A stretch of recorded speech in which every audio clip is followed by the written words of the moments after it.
안녕하세요. 고삼석TV 미래를 읽어주는 남자 미남 고삼석입니다. 지난 한 달 동안 고삼석TV에서는 지능정보화 혁명 혹은 코로나 위기 극복을 위해서 추진하고 있는 디지털 전환 과정에서 나타나고 있는 디지털 격차 문제와 이를 해결하기 위한 디지털 포용 정책에 대해서 설명을 드렸습니다. 오늘 살펴볼 키워드는 플랫폼 경제입니다.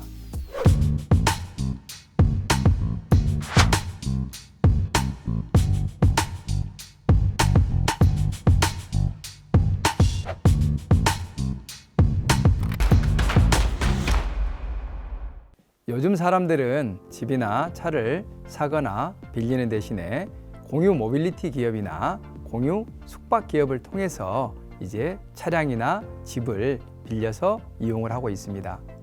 이와 유사한 서비스들이 속속 시장에 등장하고 있습니다. 온라인을 기반으로 수요자와 공급자를 직접 연결해주는 경제, 바로 플랫폼 경제가 경제와 산업 구조는 물론 소비 행태 등 우리의 모든 것들을 지금 바꿔놓고 있습니다. 플랫폼 경제란 무엇일까요?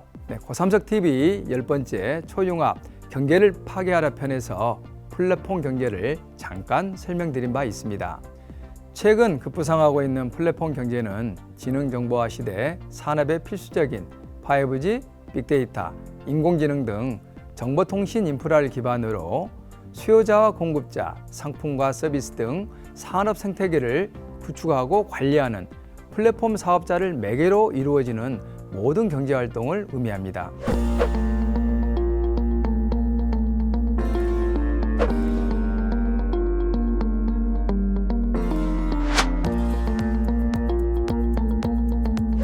여기서 플랫폼은 우리가 알고 있는 광주 송정역이나 용산역을 생각하면 쉽게 이해가 될 것입니다. 플랫폼은 수없이 많은 열차와 철길을 연결해 주면서 사람과 물건이 오갈 수 있는 인프라로서 그러한 역할을 하고 있습니다. 플랫폼 경제에서는 우리가 익히 알고 있는 국내의 인터넷 기업들이 바로 이러한 플랫폼으로서의 역할을 수행하고 있습니다. 플랫폼 경제의 유형과 특징은 어떤 것들이 있을까요? 가장 일반적인 유형은 디지털 중개자로 불리는 상품과 용역의 거래 플랫폼을 그 예로 들 수가 있습니다. 앞서 설명드렸듯이 차량 플랫폼은 차량을 보유하지 않고 차량 수요자와 공급자를 연결해주는 역할을 하고 있습니다.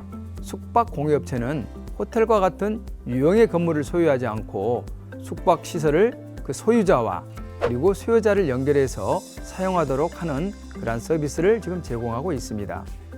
최근 시청자 여러분들께서 많이 이용하고 있는 배달 플랫폼들은 어떻습니까?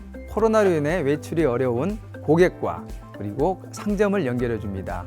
고객과 농수산물의 생산자를 직접 연결해 주는 그러한 역할을 하고 있습니다. 플랫폼 경제는 첫 번째, 네트워크와 플랫폼을 통해서 사람과 정보가 연결되어 있어야 합니다. 초연결 사회는 모든 사람과 사람의 연결을 넘어서 사람과 사물, 그리고 사물과 사람끼리도 네트워크로 연결된 그러한 사회라고 설명을 드렸습니다. 플랫폼 경제는 바로 이러한 연결을 통해서 거래 비용을 감소시키고 또한 경제 효율성을 증대시키는 그러한 특징을 가지고 있습니다. 여기서 두 번째 특징이 나옵니다.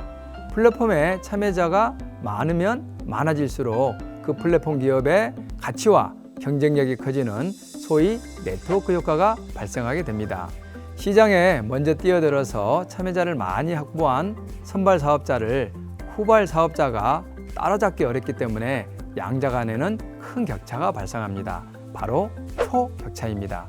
승자독식, 플랫폼 경제의 파괴력은 바로 여기에서 발생합니다.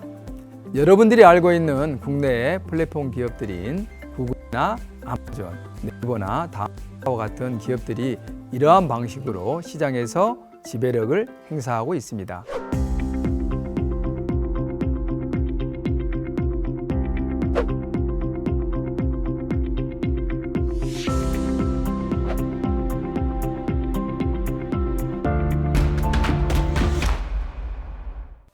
플랫폼 경제의 등장으로 인해서 경제와 산업구조 변화 위에 우리의 일상생활은 어떻게 지금 달라지고 있을까요?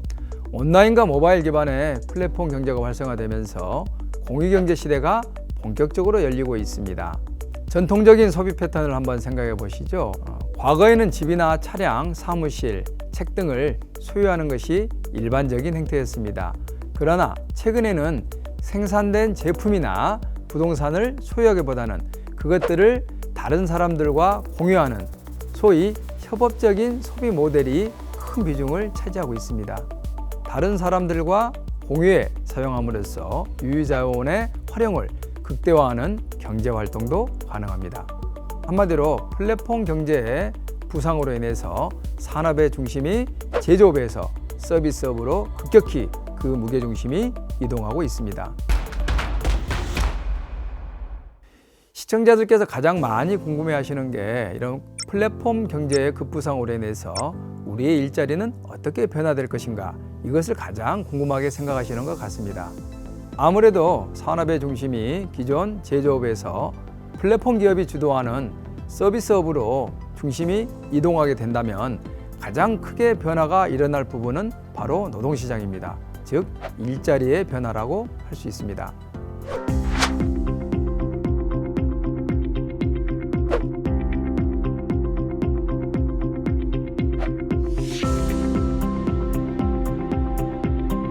제조업 중심 경제에서는 고용주와 피고용자 간의 관계가 비교적 단순 명료했습니다. 그러나 앞서 말씀드린 플랫폼 경제하에서는 고용 관계가 불분명합니다. 배달을 전문으로 하는 라이더와 같은 플랫폼 노동자 등 다양한 형태의 고용 관계와 일자리가 등장하고 있습니다. 2020년 고용노동부의 조사에 따르면 국내 플랫폼을 이용하여 노무를 제공하는 광의 플랫폼 노동자는 약 179만 명에 달합니다. 이것은 전체 취업자의 7.4% 정도 되는 규모입니다. 코로나19를 거치면서 큰 폭으로 증가했을 것으로 추정이 됩니다. 그럼에도 불구하고 노동자로서의 법적 지위가 불분명합니다. 고용보험 등 보호장치도 미흡한 실정입니다. 올해 광주 지역에서 발생한 교통사고 가운데 이륜차 사고로 인한 사망자가 가장 많이 발생한 것으로 나타났습니다. 이는 코로나19 지역 감염 확산과 함께 배달 서비스 이용이 급증했기 때문으로 풀이됩니다. 지난해 12월 고용노동부는 플랫폼 종사자 보호 대책을 발표했습니다. 플랫폼 경제로 전환함에 따라 일자리와 노동자 보호를 위한 사회적 논의를 더욱 속도감 있게 진행해야 될 그러한 시점인 것 같습니다. 오늘의 한 줄 요약입니다. 노동자가 보호받고 노동이 존중받는 플랫폼 경제 시대를 열자. 지금까지 고삼석TV 미래를 읽어주는 남자 미남 고삼석이었습니다. 오늘은 여기에서 마치겠습니다. 다음 시간에 뵙겠습니다. 고맙습니다.